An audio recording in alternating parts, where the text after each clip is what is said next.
এবং আজকে দেশের ত্রিপুরার মধ্যে কিন্তু বন্ধুগণ আজকাল একটা নতুন গণতন্ত্র আমরা দেখতে পাচ্ছি। আমি যেখানে যাই সেখানে বাজার বন্ধ করে দেওয়া হয়। আর এই বাজার বন্ধ করতে 4-5 জন লোক লাগে। আমার বাড়ি কামানচমনি, কালকে আপনারা যান, আমার 1 মিনিট লাগবে। বলে আমি যদি বলি আজকে কামানচমনি বন্ধ, তো এই বন্ধ দিয়ে একটা জিনিস ভালো হচ্ছে, যারা এই গরিব মানুষ যারা দিন আনে দিন খায় তাদের ভোট কিন্তু ভালো। তাদের পেটে লাথি মেরে এখানে ধর্মঘট বন্ধ মানুষ মানবে না। বন্ধুগণ আমরা চাই শান্তি, এবং অশান্তির নামে যে একটা বাতাবরণ, বিশেষ করে খোয়াই ডিস্ট্রিক্টে বিভিন্ন জায়গায় যা করছে আমাদের ভারতীয় জনতা পার্টি, আমাদের শুরুই হয়েছে আশারামবাড়ির থেকে। আপনাদের মনে আছে আশারামবাড়ির, সেখানে আমাদের কার্যকর্তারা 5-6 জন, তারা মাননীয় প্রধানমন্ত্রীজির শেষ রোববারে যে মন কি বাত অনুষ্ঠান দেখছিল, তাদের ঘরের ভিতর গিয়ে হামলা করে। শুধু তাই নয়, তাদের বাড়ি ঘর এবং গাড়ি স্কুটার ইত্যাদি সব ভেঙে দেওয়া হয়েছে। আপনারা সবাই সেই চিত্র দেখেছেন। আমি এর জন্য এখন নতুন একটা নাম দিয়েছি, তিপ্রামথা পার্টি, টিএমপি। আমি নাম দিয়েছি তিপ্রা মারপিট পার্টি। তিপ্রা মারপিট পার্টি। মারতে মারতে মারতে মারতে তোমাদের যখন মানে অস্তিত্ব বিলীন হবে, কারণ আমাদের মাঝে মথার যে কোনো ফিলোসফি নেই, কোনো দর্শন নেই, মানুষের কথা তো দূরস্থ। যেই কারণে আজকে অনন্তবাবুর মতো লোক, আজকে সদাই কোলোর মতো লোক, এরকম অজস্র কার্যকর্তা আজকে মথা থেকে তারা চলে আসছে ভারতীয় জনতা পার্টি। কারণ ভারতীয় জনতা পার্টি ভায়োলেন্সে বিশ্বাস করে না। আমরা ভায়োলেন্স 1 মিনিট লাগে, আপনাদের যত লোক আছে এর 10 গুণ আমাদের লোক আছে, কিন্তু আমরা ভায়োলেন্স আমরা করবো না। আমাদের এটা আমাদের পার্টিরই নিয়ম। এখন কি বলছে না, ভারতীয় জনতা পার্টির সাথে আমাদের কোনো দুশ্মনী নেই। তাহলে কার সাথে? মুখ্যমন্ত্রীর সাথে। কোথায় চলে এসে? আগে মুখ্যমন্ত্রী 100% मैं आपके साथ हूं। আমি জিজ্ঞেস করলাম কথার সাথে কাজের দেখি মিল নাই। বলে না, পলিটিক্স में ऐसे बोलना पड़ता है। একের পর এক অদ্ভুত দর্শন, কি মানে আমি অবাক হয়ে যাই।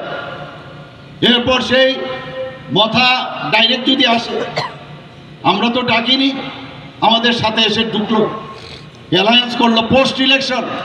আমাদের ইলেকশনের আগে অ্যালায়েন্স ছিল না, তাও আমাদের অ্যালায়েন্স হয়েছে সেই বিধানসভাতে। আমরা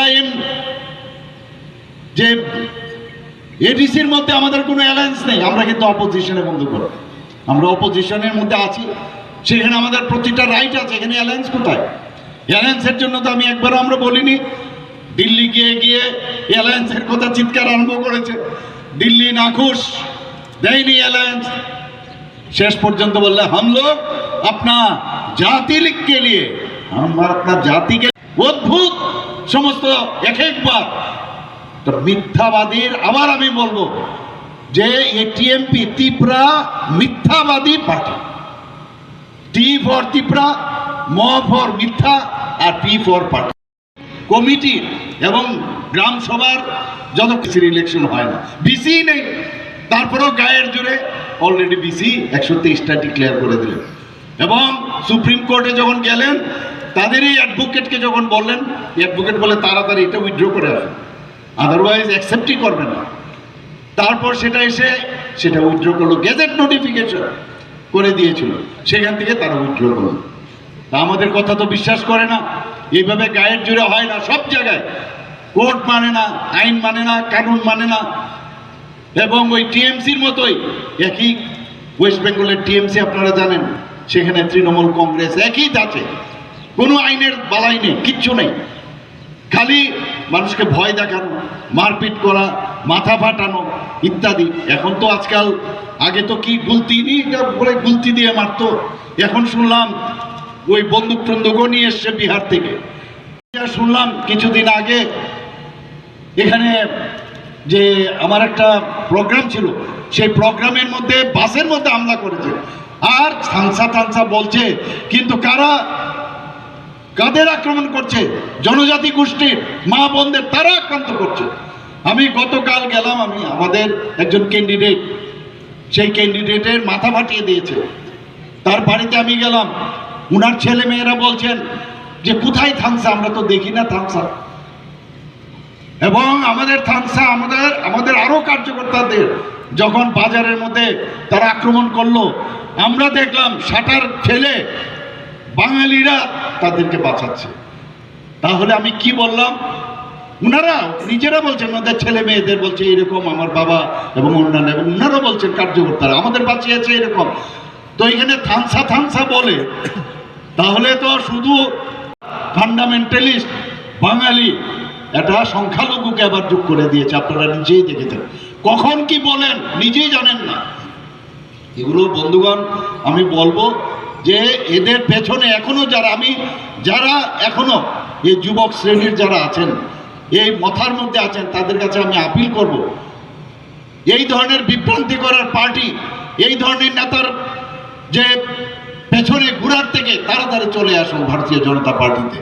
ভারতীয় জনতা পার্টি, আপনারা বুঝতে পারছেন, যখন 28টা আমরা ডিক্লেয়ার করলাম যে ভারতীয় জনতা পার্টি, আমরা 28টার মধ্যে আমরা এবার ইলেকশন লড়ব। একটা আনন্দের বাতাবরণ সারা ত্রিপুরাতে হয়ে গেল। হয়েছে কিনা? হয়েছে কিনা? আপনারা খুশি? এভাবে বললে হবে না, খুশি কিনা বলুন। একটা রাষ্ট্রবাদী একটা পার্টি, মাননীয় প্রধান আজকে 28টার মধ্যে আজকে সেখানে প্রতিদ্বন্দ্বিতা করছেন প্রথমবার। আপনারা কিন্তু সবাই ইতিহাস রচনা করতে যাচ্ছেন বন্ধুগণ। কোনোদিন এই যে ছোট ছোট আঞ্চলিক পার্টি করে বহুদিন হয়েছে, কিন্তু এইরকম একটা ট্রান্সপারেন্টের যখন একটা সরকার আজকে জনজাতিদের জন্য, উন্নয়নের জন্য যখন কাজ করবে, তখন জনজাতি অধ্যুষিত এলাকার যে চেহারা কিরকম হবে বুঝতে পারছেন।